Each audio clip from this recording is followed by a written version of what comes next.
මෙවර IPL තරඟාවලියේ ඊයේ දින පැවති 31 වන තරඟය ශ්‍රී ලාංකික ක්‍රීඩාලෝලීන් වඩාත් උනන්දුවක් සහිතව නැරඹීම් කළ තරඟයක් වුණා. සන්රයිසර්ස් කණ්ඩායම හා දිල්ලි කැපිටල් කණ්ඩායම් දෙක අතර පැවති මෙම තරඟයේ සන්රයිසර්ස් කණ්ඩායම නියෝජනය කිරීමට ශ්‍රී ලාංකික ක්‍රීඩකින් දෙපළකට අවස්ථාව හිමිවීම සහ දිල්ලි කැපිටල් කණ්ඩායම වෙනුවෙන් පැතුම් නිසංක ක්‍රීඩා කිරීම තුළ වඩාත් වැඩි උද්වේගකර බවක් මෙම තරඟය තුළ ගැබ්ව තිබුණා. පළමුව ලකුණු රැස් කළ සන්රයිසර්ස් කණ්ඩායම ලබාගත් දැවැන්ත ලකුණු 242 තුළ ප්‍රධාන භූමිකාව බවට පත් වුණේ අභිෂේක් ශර්මා. එය ඔහු ලබාගත් අති විශිෂ්ට ශතකය හේතුවෙන් එය IPL ඉතිහාසයේ හොඳම පස්වන ඉනිම ලෙසටද වාර්තා අතරට එක් වුණා. අනතුරුව පිළිතුරු ඉනිම ඇරවි දිල්ලි කැපිටල් කණ්ඩායම ක්‍රීඩා කරන අවස්ථාව තුළ තමයි පැතුම් ඒෂාන් සහ දිල්ෂාන් යන ශ්‍රී ලාංකික ක්‍රීඩකින් තිදෙනා ඉස්මතු අවස්ථාවක් බවට පත් වුණේ.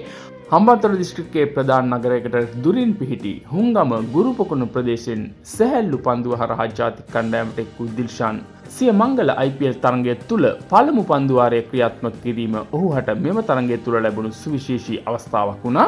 එසේම ඉනිමේ තුන්වන පන්දුවාරය ලෙස තමා යොමු කළ දෙවන පන්දුවාරයේ පළමු පන්දුවටම දිල්ලි කැපිටල් ආරම්භක පිතිකරු පැතුම් නිසංක දවාලීම ශ්‍රී ලාංකික ප්‍රේක්ෂකයින් හට සතුටක් හෝ දුකක් ගෙන නොදුන් අපූර්ව අවස්ථාවක් බවට පත් වුණේ ක්‍රීඩකින් දෙපළහට එකසේම ප්‍රේක්ෂකින් ආදරය කරන නිසාවෙන් මෙම තරඟය තුළ දිල්ලි කැපිටල් කණ්ඩායමට ලකුණු 47ක දරුණු පරාජයක් හිමිවීමට ප්‍රධානතම කරුණ වුණේ ඒෂාන් මාලිංග තරඟාවලිය පුරා ඉදිරියට රැගෙන යන තම දක්ෂතාවය මෙම තරඟය තුලත් ඒ අයුරින්ම ප්‍රදර්ශනය කිරීම හේතුවෙන් තම පන්දුවාර 4 තුළ ලකුණු 32කට ඒෂාන් මාලිංග සන්රයිසර්ස් ප්‍රබල කඩලු 4ක් දවාලීමට සමත් වුණා.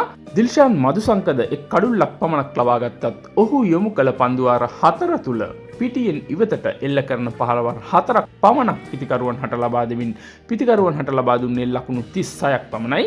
ඒ නිලකුණු පන්දු 7ක් සමගින් ඒෂාන් මාලිංගද නිලකුණු පන්දු 6ක් සන්රයිසර්ස් පිතිකරුවන්ට එරෙහිව යොමු කිරීමට සමත් වුණා. මෙලෙස ලෝකයේ ප්‍රධානතම ලීග් තරඟාවලියක කණ්ඩායමක් වෙනුවෙන් ශ්‍රී ලංකා ක්‍රීඩකින් දෙපළක් ප්‍රධාන වේග පන්දු යවන්නන් දෙපළක් ලෙසට යොදා ගැනීම ශ්‍රී ලංකා ක්‍රිකට් තුළ තිබෙන ශක්තිය.